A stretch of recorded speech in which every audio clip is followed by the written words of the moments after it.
Hello Capricorn, Sun, Moon, Rising, and Venus signs. Kamusta kayo? Sana po ay nasa mabuti kayong kalagayan. Welcome back po sa Star Tarot. Kung bago kayo dito, welcome din kayo. Thank you sa inyong support. I truly appreciate it. God bless you all. Capricorn, paunang mensahe po ninyo ay learning new skills. Napakaganda Capricorn. Ano kayo, focused kayo ngayon sa pag-develop ng inyong sarili, pag-develop ng inyong skills. No, maybe you are going back to school.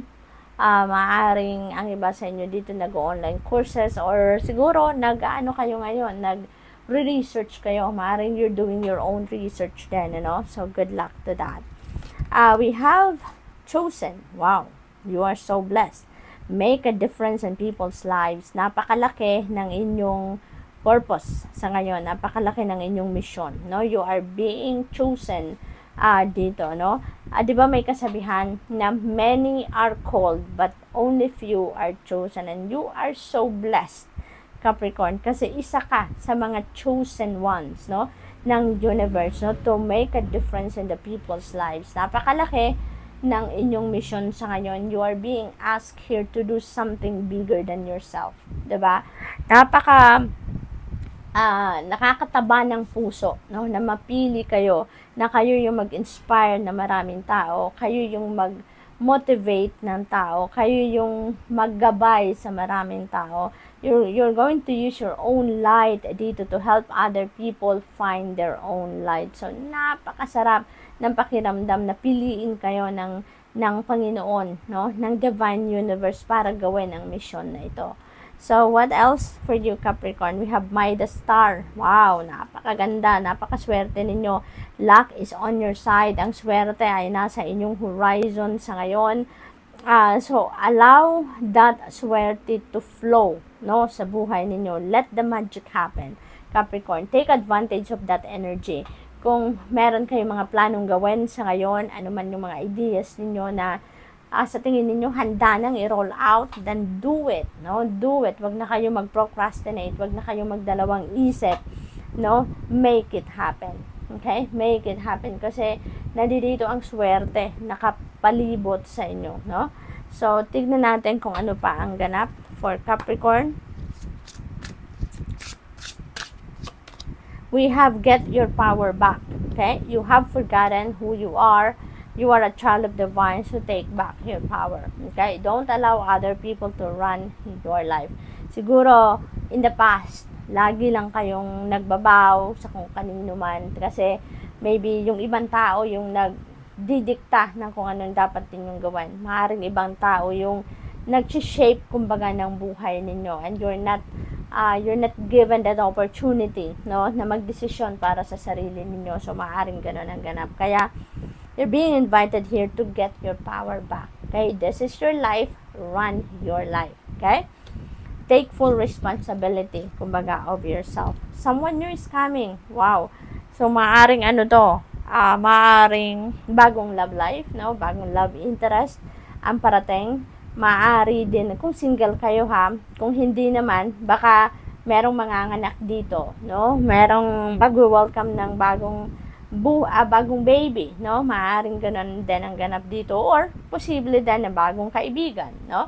Ang mamimit ninyo. Maybe you are building a new relationship, no, with someone dito, no? Not necessarily na romantic, diba? What else? We have stepped into the spotlight. You have a message that the world needs to hear. It's time to share your wisdom. Ayan na nga. So, ito yung inyong mission talaga ngayon, Capricorn. So, siguro, you know what, ang pumapasok sa isip ko dito, maaring you are a motivational speaker. Maaring nandun kayo sa ano na yon, sa ganong career, at kaya naman marami kayong wisdom, marami kayong learnings in life na ma-share sa iba, no?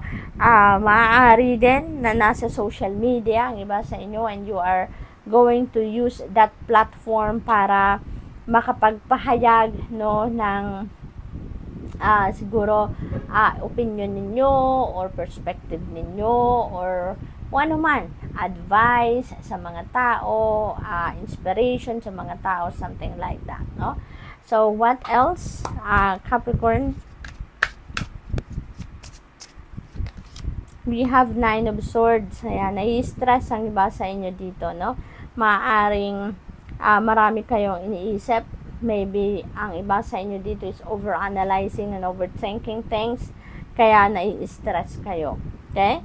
Queen of Swords, kailangan lang ninyo dito na maging maging honest kayo sa sarili ninyo. Kasi maaring ang kinaka-stress ninyo dito because maybe you really can't speak, no, kung ano yung gusto ninyong sabihin. Tulad dito, siguro related dito si Queen of Swords energy to get your power back. Kasi siguro dito kayo nagagaling sa sitwasyon na to, kumbaga, na hindi kayo makapag-express ng sarili ninyo because maybe you are restricted, 'di ba? Kontrolado kayo na kung sino man or na kung ano pa man, kaya hindi kayo nakakapag salita, no, ng kung ano ang gusto ninyong sabihin. Hindi ninyo nasasabi kung ano nasa damdamin niyo, ano nasa isip niyo. But with the Queen of Swords energy dito, you're being advised here to be honest, no? Be honest. Speak your truth, kumbaga, no? What else? We have Hierophant energy. Angel of Blessings is here para anuhan kayo, biyayaan kayo na kung ano ang inyong kailangan, no? Kanina, 'di ba? Meron ditong someone new is coming. Maaaring 'yan ay love interest at maaaring 'yan ay mauwi, no? Yung pagkikilalang 'yan ay maaaring mauwi sa kasalan na. Maaaring mag-aasawa na din kayo, Capricorn. Maaaring mag-aasawa na kayo. Maaari din na ang iba sa inyo dito, kayo talaga ay, siguro you are a teacher, no? You are spiritual teacher, counselor, spiritual guide. Maaring along those lines ang career ninyo, yan ang trabaho ninyo. Kaya, nag-share kayo ng wisdom ninyo. Nag-share kayo ng mga sage advice, no? Kayo yung nilalapitan ng mga tao when they need someone to talk to, when they need someone to enlighten them. So siguro kayo yon. So good luck, and that's all I have for you for the week. Thank you for watching. Love and light. Namaste.